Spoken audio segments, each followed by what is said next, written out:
watching the Body, Mind, Spirit, in Motion. I'm your host, Jill Hewlett, and with me is craniosacral therapist and osteopath, Mark Levine. Thanks again for being here. Thanks for asking me to be here. Well, it's a joy, and we are discussing the craniosacral system, the head-back nervous system connection, and how that relates to, you're going to segue into osteopathy. Yeah.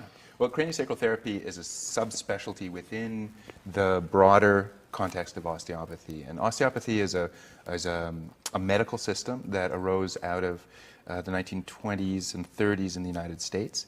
If you go to the United States and you see, for example, a DO, a doctor of osteopathy, that person is a medical doctor who has training in craniosacral therapy and other related modalities. For example, visceral manipulation, which is the ability to mobilize the organs of the abdomen and pelvis through the skin to be able to affect changes in the connective tissue relationships. I love this. You're saying medical doctors would have training in this kind of body work? Yes, in the U.S. Here in Canada, the licensure is slightly different. But in the U.S., there's you can find an MD and a DO. Okay. And a DO is somebody who has training in this. About 95% of the DOs don't actually use this manual therapy practice because it's time consuming and it doesn't relate to the modern flow of medical practice. Most of them practice as physicians. Oh, okay. So about 5% though do use what's called osteopathic manual practice. Wonderful. And they're the ones who are typically teachers of osteopathy. And they then, one of the interesting things about craniosacral therapy is that it was originally taught by John Upledger, who is an osteopath, a DO from the States, who started teaching it to non-osteopaths, people outside the fold, people like massage therapists, which my background is originally as a massage therapist. Oh, okay. Chiropractors, naturopaths, physiotherapists, even dentists, because it has some application for TMJ problems, jaw joint problems. Neat. And psychologists as well, and psychotherapists, because there is an emotional component to some of this work. That makes sense. Yeah, as a cellular release happens, or as a soft tissue release happens, where we've stored our emotions tends to bubble up to the surface. And memories even. Yeah, exactly. And associative emotions that go along with those. That's right. So a big part of the practice of craniosacral and osteopathic manual practice is dealing with the reality of that continuum of body, mind, spirit. Yeah. And I understand after you became licensed and you opened your practice, and it's a thriving practice because of the quality work you're doing, you also were asked to do teaching. You moved into a teaching role where you were teaching up-and-coming practitioners. That's right. I've taught with the Upledger Institute, been an assistant teacher with them for many years, teaching the first 5 courses and the pediatrics course. That is really neat. Yeah. I understand you have some visions towards creating some of your own programs. Yeah, over time I'm developing teaching materials, and I'll be doing more of that. I'm making that commitment now on television. So I have to really do it. Well, of course, and after 18 years experience, 18 is an auspicious number. And it really is. And to come into one's own based on your experience, because that's how these modalities have really developed, That's right? right? Through hands-on experience. That's right. And then, of course, tying in the science and the understanding from that angle that we know. Yes. But really, nothing can teach you the way, having worked these many years. That's experience is really the best teacher. I've been taught more from the clients I've worked with than any textbooks. There's tons of textbooks and reading in anatomy and physiology and pre-training that goes into it. And I have 5 years of university, pre-med university as well. And nothing can teach the way that experience can teach. Yeah, just it to really be makes in that a huge moment. Difference. It's not the textbook, it's No, street smarts. Exactly. And not to mention you have a wonderful wife and 2 daughters. That's right. So you're surrounded We're now by almost learning. adults anyway, so I've got... So you've been through the parenting curriculum. That's right, yes. And I've been through that parenting curriculum with some wonderful help in the past. There's some people who were in my life at the time when my children were very young who really taught me. My wife was one of them. She really understood what was going on, and we had a friend who was a midwife, and she gave us invaluable help. And it takes a village. It really does to raise a child. And on that note, you're paying it forward and being instrumental in other people's lives that way, right? Yeah. And because we know how much we need it. And on that note, Brindavan, my daughter, came to see you when she was 11 days old. Because there was just some adjustments that were needed and I thought some colicky type signs. And it was wonderful. And she is thriving and got her twigs straightened up so her tree can grow in a balanced and healthy way. And I understand this is something that people can do at any age and continue on and do preventatively as needs be. That's right. I see babies as young as the day of birth. And in fact, in osteopathic hospitals in the States, routinely, along with the APGAR scores, they do a craniosacral session right at birth, which is a wonderful way of relieving some of the tensions that develop during the birthing process.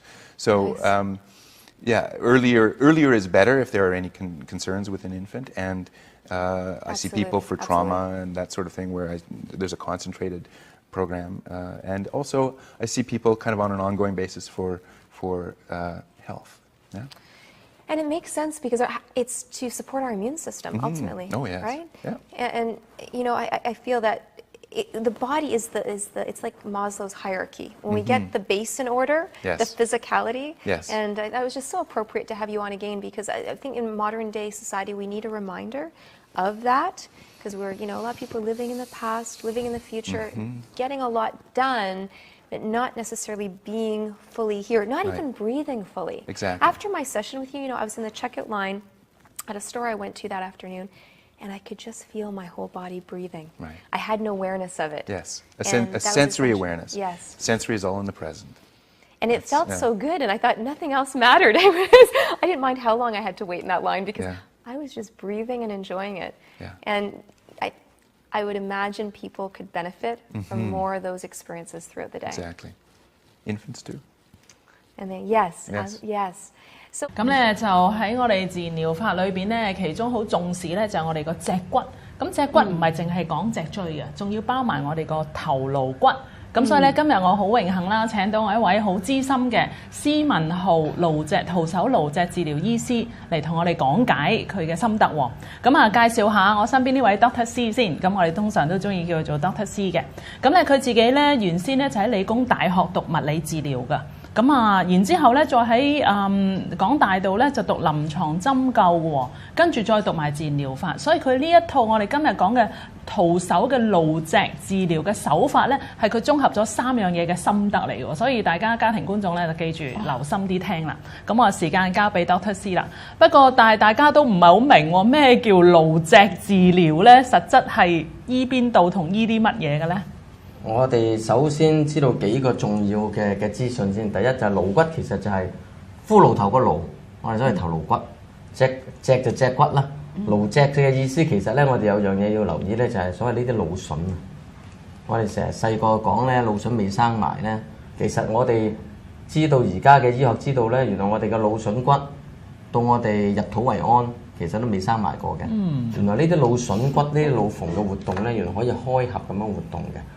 咁我哋面頭冚住嘅咧就係一啲叫筋膜，咁啲筋膜其實覆蓋咗全個身體，包括頭顱骨啦、腦裏邊嘅腦膜啦，包括我哋脊椎神經根嘅脊膜啦，我哋臟腑肌肉，我哋全身其實98%嘅組織臟腑其實都係俾呢啲筋膜一覆過咁樣覆蓋住嘅，而呢啲筋膜咧將會同呢啲腦筍骨嘅活動係有個叫 synchronize 協調同步嘅一個咁嘅 pattern 嘅活動嘅。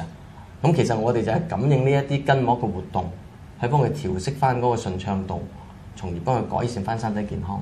咁我哋有個經常講嘅答案咧，就係我哋唔係針對特別任何嘅一種病，我哋乜嘢病都醫唔到，但係我哋對任何關於健康身體嘅問題咧都有幫助。咁喺你嘅經驗當中咧，做呢類即係顱脊治療，最快見到效果會係即係佢有咩感覺咧？或者做完之後會幫到啲乜嘢咧？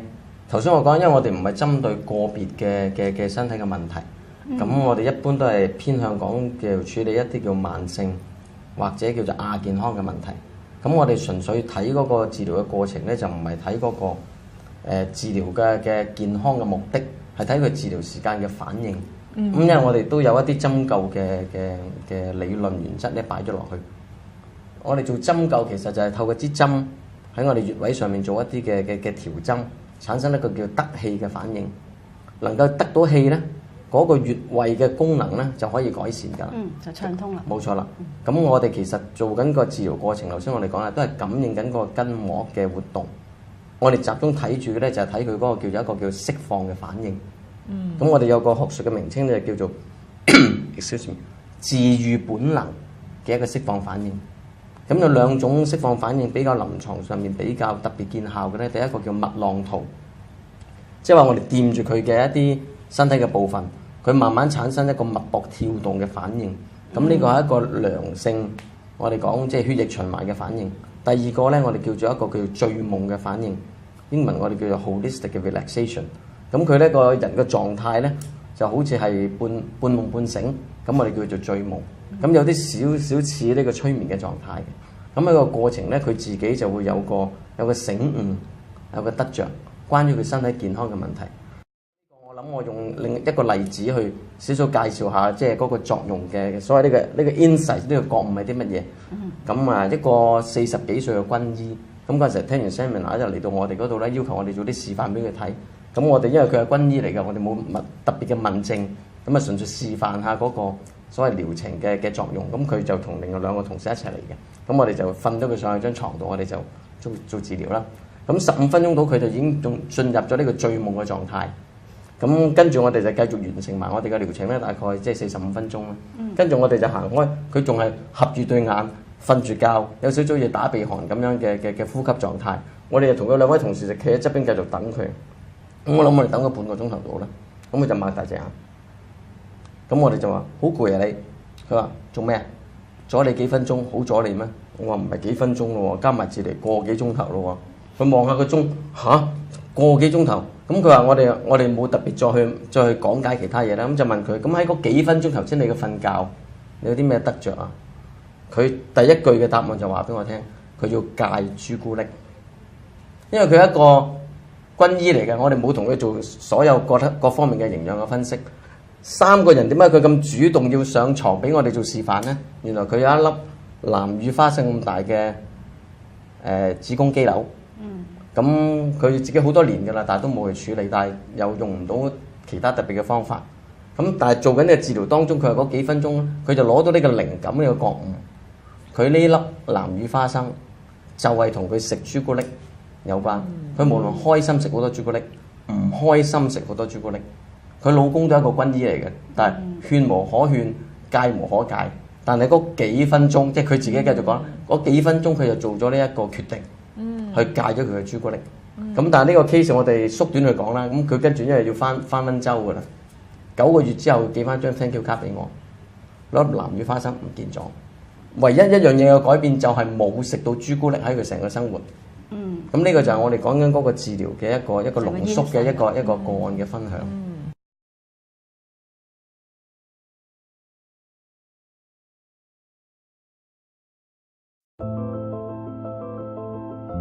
It's been discovered in the laboratory that intention does have physical effects. Placebo effect is the fact that a belief that a person has can override their biology. At least 1/3 of all healings has to do with the placebo effect. Sending an intention that I am better is sending information to the body to correct itself. When we think positive thoughts, we release certain chemicals into our body. When we think negative thoughts, we release negative chemicals into our body. We know that our brain is changeable. We know that our bodies are changeable just by thought alone. 1/3 of all healings occurs without anybody doing anything other than having a positive thought.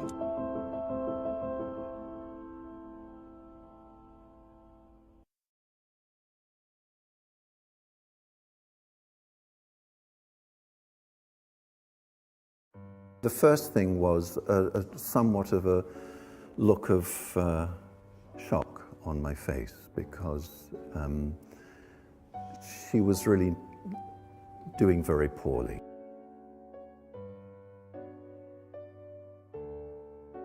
I'd gone to the hospital, I'd been told by the doctors what they thought I should do. It didn't take long for me to decide that I couldn't do that. I just couldn't do it.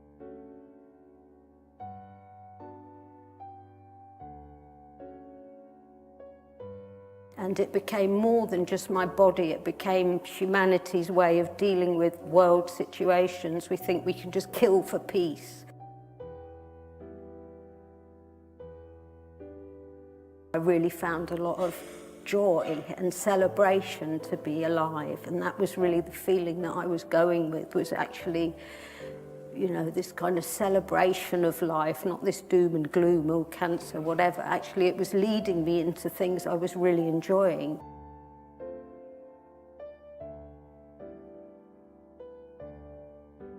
In this treatment, we're working with the movements of life as they're expressed through us, but we're also exploring what lies behind those movements, what might be at the very core of ourselves. My body dissolving inside me and my lungs unable to breathe. I would practice just allowing myself to breathe through my skin. I just remember in these sessions she started to really drop into a very, very deep, quiet place within herself.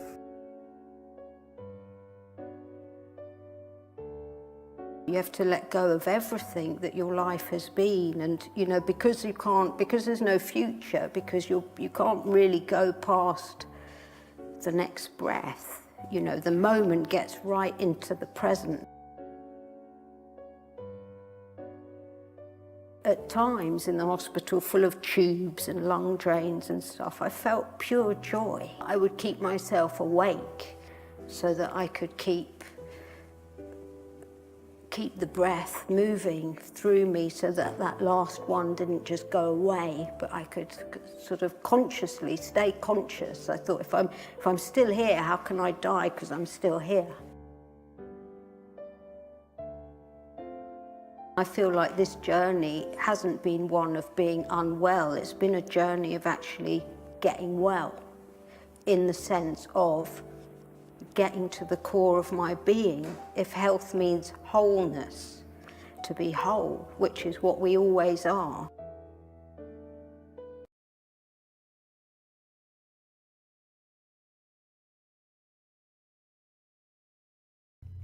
Hello, I'm David Reese. Today we'll be talking about the right kind of massage for the athlete who has a concussion. When you get a concussion, your nervous system is injured. Craniosacral therapy is the right kind of massage because it uses light touch to calm the nervous system, decreases pain signals, decreases tension within the nervous system, and improves the natural rhythm of the central nervous system. A recent research study with former NFL players has shown that craniosacral therapy can increase neck range of motion, decrease pain, and improve sleep in those athletes who are suffering from concussion symptoms. If you would like to learn more about this research, go to the link below. Former NFL star Ricky Williams is a major driver behind the research that supports using craniosacral therapy to treat concussion. You can watch a video that shows how Ricky Williams is using craniosacral therapy to treat his football injuries by clicking the link below. You can also watch ABC's coverage of craniosacral therapy at this link. In this video, you will see what a craniosacral therapy session looks like. You will also hear from a hockey player who is using craniosacral therapy to treat his concussion symptoms. A common question is, who should I see for craniosacral therapy?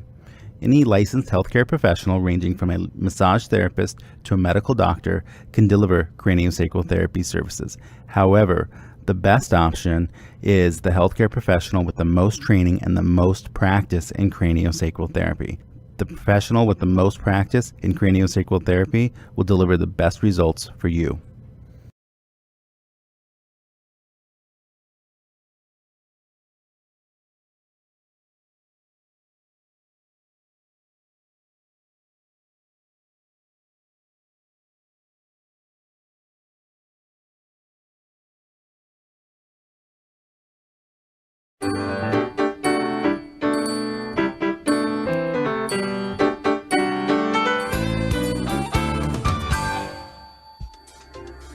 Little Dupree came to the DMC today to get measured for a custom-made helmet. Not for football or hockey quite yet. That comes later. This is a very special helmet that will correct a condition called deformational plagiocephaly. or the flattening of the head that we sometimes see on young babies. Dr. Arlene Roselle of the DMC's Children's Hospital of Michigan is one of the best pediatric plastic reconstructive surgeons in the nation. In the old days, we used to let babies sleep on their stomachs or wherever they felt comfortable sleeping. In the early 1990s, the American Academy of Pediatricians published a guideline that children should sleep on their backs because it greatly decreased the incidence of SIDS, sudden infant death syndrome. An infant's skull, first of all, has open growth sutures, so actually the plates of bone in their skull are mobile. Also, the infant's skull bone is very soft and very thin. Most babies will lay more on the right side of their head, 75% look to the right, and their heads are so soft and their growth sutures are mobile, so it's almost like you take your hand on each side of the head and squeeze, so you get flattening on the back on the right and the front and the left, and the head and skull base expand out in the opposite directions, almost like a jello mold. So it's not just simple flattening on the back of the head, but the whole skull base and face can shift. And again, it's a spectrum, and in some children we see very severe shifting of the entire area. So, 75% of babies lie on their backs and turn their head to the right, resulting in many children, not all, developing this condition, this flattening on the back of the head, and some flattening on the front. This raises a few questions. First, why do they turn to the right? Does this mean 75% of all babies will develop flat heads? And if lying on their backs causes the flattening on the back of their heads, what causes it on the front left? There are two theories about that.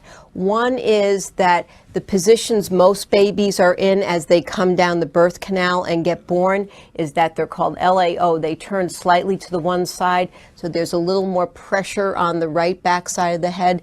The other is that most mothers are right-handed, so they hold the baby in the left arm, so the baby is turning towards mom and getting a little more pressure on the right side. Not all babies who lie on their backs will develop deformational plagiocephaly.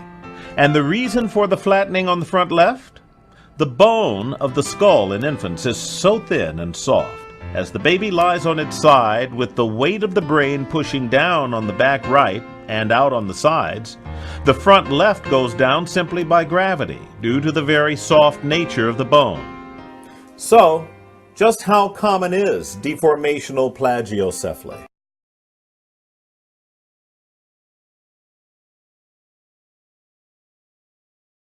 Show. Or the Susan and Sharzad show. We just call it the Sass. Sharzad? Yes, Susan? What comes to mind when I say craniosacral therapy?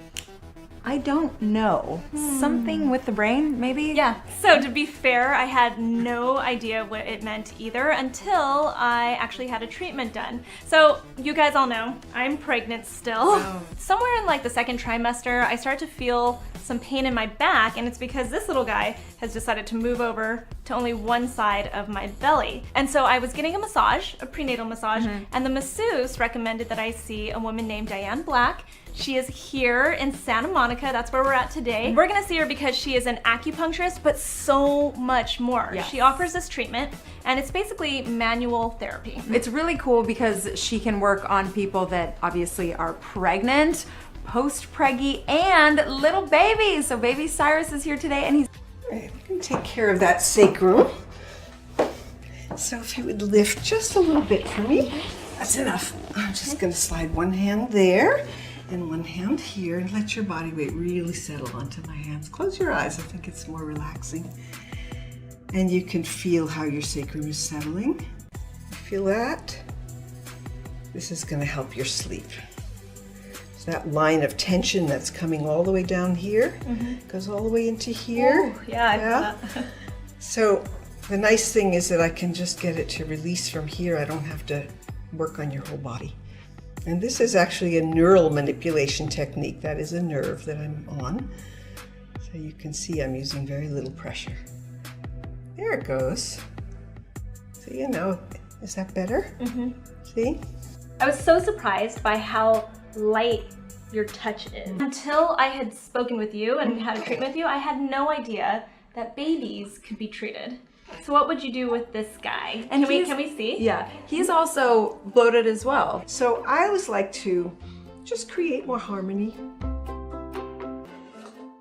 So this is the cranial part of the craniosacral therapy. And it's, again, very light touch, and I'm just feeling for the movement of the bones. You know, the bones are very soft and very mobile. He is so alert, my baby. Yeah, you are making a connection, aren't you? Yeah. Almost done. I'm just going to put one hand on his occiput and one hand on his sacrum, and there's the craniosacral. But in this case, I'm just making sure that there's a nice even flow of energy all the way through his spine. So, present. That was a big present. I'm going to bring that. I think it's so interesting, and he obviously is enjoying it. Yeah. That's how we treat babies. Awesome. What'd you think of your first Oh my experience? God, I loved it, and I loved that it was truly such a gentle touch, and I felt like just like my posture was better, and seriously, within seconds, and I'm not making this up, my stomach felt less bloated. Yeah.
It can change your state of being just like in an instant. You know, I picked up, I was thinking the day, I picked up a little girl, a friend of mine, her 3-year-old, and I was just holding her in my arms, and she started just stroking my arms gently, and that was just such a gorgeous feeling, you know, and this is coming from a 3-year-old, and just how it can change your state just in an instant.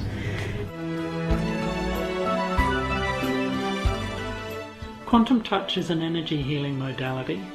The principles behind that are the practitioner raises their vibration through a series of energy exercises and visualizations, bringing the energy to our hands. It allows us to magnify and amplify the energy or the vibration. We then offer that to the receiver or the client, and their body then entrains to that higher vibration. It leaves them completely in control of what's going on in their own body, because as so many people know now, that the individual is the healer. In fact, I am just a facilitator, and it's the body's own innate intelligence that does the healing according to its own priority list. The organ or the body does tell us if the problem there is very physical or emotional. We have specific techniques and listening techniques to be able to pick that up, and that's most important aspect of our training and the work, is to know what is a physical and what is an emotional restriction, and therefore use the appropriate techniques to help that person the most during that session. Amplitude is how you assess movement that's happening around that organ. So amplitude would be the amount of movement that organ does in one cycle. So yeah, you can actually tell that it's moving further out and further in during the cycle. Myofascial is myo is muscle, fascia is what surrounds the muscle. But fascia surrounds everything. Fascia surrounds all our tissues, organs, right down to our cellular level. And dura that surrounds our brain and spinal cord is also this connective tissue called fascia. As I said, the fascia entwines. It winds itself up, a bit like a tea towel. You wind one end is held, the other you wind up, and that's what happens with the fascia. So pain can be felt in very distal areas where the source is. The heat of our hands, with the touch of our hands, and with that stretching, gentle stretching and pressure, it enables the fascia to then loosen and relieve pain from those pain-sensitive areas, improve mobility, but also it works at a very deep and profound level. So the myofascial release and craniosacral therapy are assisting with the release. The release can be a mental, emotional and a physical. It's not necessarily just the one, because we are entwined totally. Everything is entwined. So a release, a physical release can also release emotions that are trapped within those muscles. Muscles have memories. They remember what's happened. So quite often that can occur. When I first went into it, I didn't go into Bowen. I didn't actually want to become a Bowen therapist. I just kind of got talked into doing the first level, which was great. I was just going to do it with my family and friends. And then with the first, we had to do 30 case studies for the first level, and just watching the results, just with tiniest bit of information that I'd learnt, and watching what could happen with the body was just mind-blowing to me that can happen, and I get very excited about it. Just seeing, old, like people that are, in their 80s that can change, their body can be, I just thought, I can't imagine how it could have any effect on something that's been this way for 40 years, walking stick, and to do one treatment and have an effect is just so exciting to see the quality of somebody's life improve. It's great.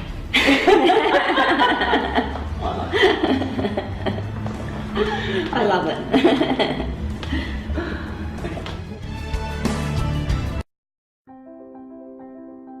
The Diploma in Pediatric Osteopathy offers the most comprehensive and authentic exploration of this specialist area of osteopathic practice. The whole course is designed around the ongoing consistent clinical experience within which the expert teaching and reflective learning proceeds. My personal experience taking the DPO course as a new graduate and then volunteering and finally teaching has completely changed the shape and size of my osteopathic life, leading to a far richer experience of healthcare and a more satisfying osteopathic journey. I am convinced that this aspect of the osteopathic scope of practice is best protected and nurtured here at the Osteopathic Centre for Children, and that the DPO offers the best opportunity to become a truly competent paediatric osteopath.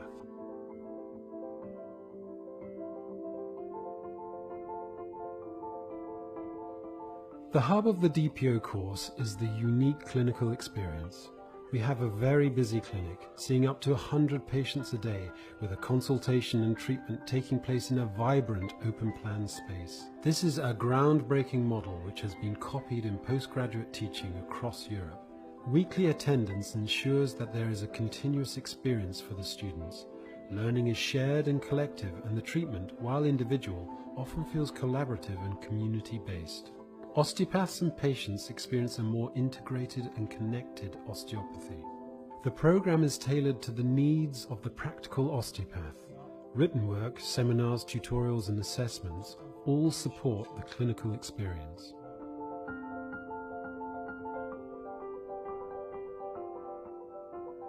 Our clinical faculty comprises practicing osteopaths with diverse backgrounds and extensive expertise and originality. This comes from a very broad range of osteopathic traditions and technical approaches and is not confined to one particular style or philosophy. Rather, it embraces all possible osteopathic principles and practice.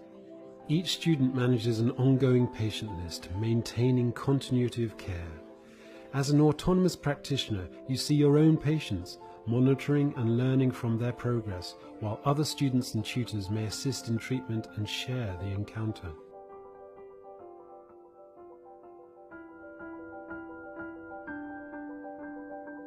Most of our faculty are considered leaders in the field of pediatric osteopathy and are in much demand as guest lecturers on courses and as speakers at conferences across the world.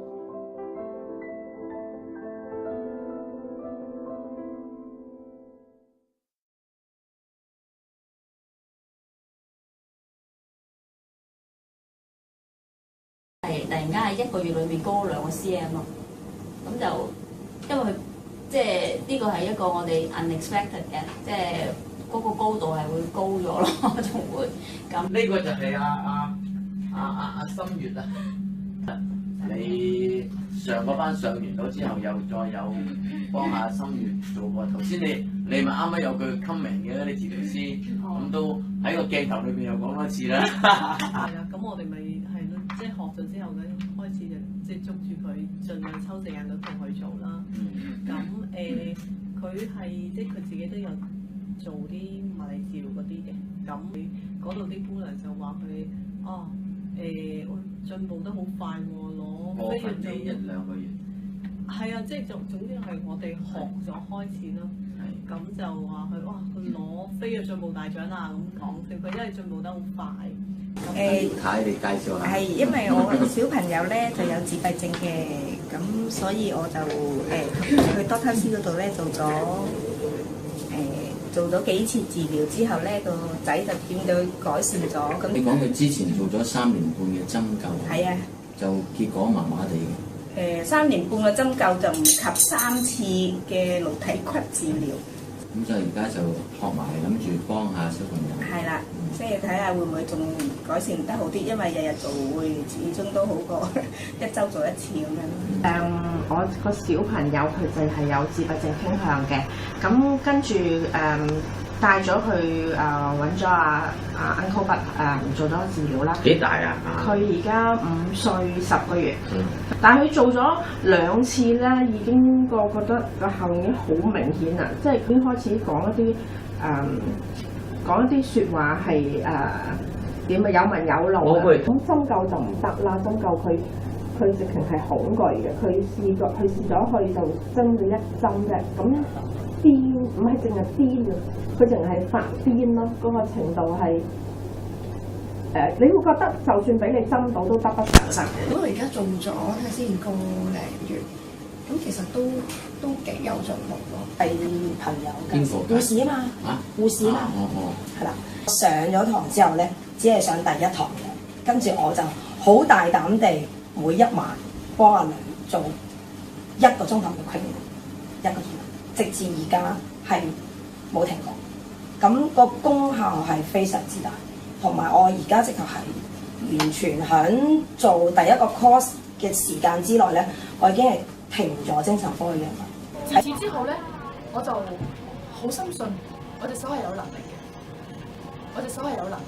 呢個臨床進階顱脊治療班啱啱開班，最近有一個好好嘅見證經驗喎，可唔可以同大家分享下？其實都幾神奇嘅。開始做去消炎嗰個手法。咁嘅手 OK。咁其實係做咗成晚嘅，最高燒到39度幾嘅，39度9嘅。幾用啊你都？冇食過藥啊，跟住淨係飲水，跟住然之後咧就到天光佢醒咗退晒燒，完全冇晒事。佢瞓醒就不知幾精神。但係如果第一次就一個咁顯著，因為我照顧咗佢都差唔多年紀啦，即係出邊開始，即係其實睇住佢，就算點樣進步，點做就做都未有嗰個去廁所嗰個暢順，係睇到1次嘅治療就有呢個效果，我係好想再繼續落去，跟住再其實係想再睇下可以有啲咩繼續幫到佢手咯。咁亦都有睇過其他可能有物理治療背景嘅靈體治療師，跟住有啲係自然療法中心裏面嘅靈體治療師，跟住我揾到施博士，佢有好多片段介紹，即係感覺到施博士係好有心去推廣呢一個治療方法啦。嗰啲片段度係見到好用心嘅，咁我覺得可以信賴咯。今次嚟嘅原因咧，就係因為我有子宮肌瘤、子宮水瘤，咁都幾大，咁醫生都係建議話開刀。咁施博士幫我做咧，我係覺得我有經絡嘅，我感覺到啲經絡啊，啲中醫經絡嘅位置啊嘅線路咯。咁我覺得好特別，因為針灸先，我真係做針灸先至感覺得到噶嘛，我覺得好神奇啦。咁呢個係我覺得施博士嘅腦脊治療係好即係特別。試下啦，咁你試下學下有冇用啦。咁我上咗一個堂，咁多啲第一堂就教咗個 CV4 啦嚇，咁我翻去即管試一試啦嚇，咁都有啲神奇效果嘅。我個女可以15分鐘之內放喺我隻手度可以瞓得着嘅。即係本來要2個鐘嘅。係啦，本來起碼。簡單講，如果佢身體釋放完咗，當你繼續都係繼續即係維持住嗰個嘅手法，佢身體只能 pick up 啫嘛。如果你奉行頭先我講嘅做法，我唔係用我嘅力，我係佢嘅頭枕落嚟，我係唔會俾過多嘅。讓愛心力漫着光輝照。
腳嘅導地，我哋就要幫個盤嗰種嘅導地。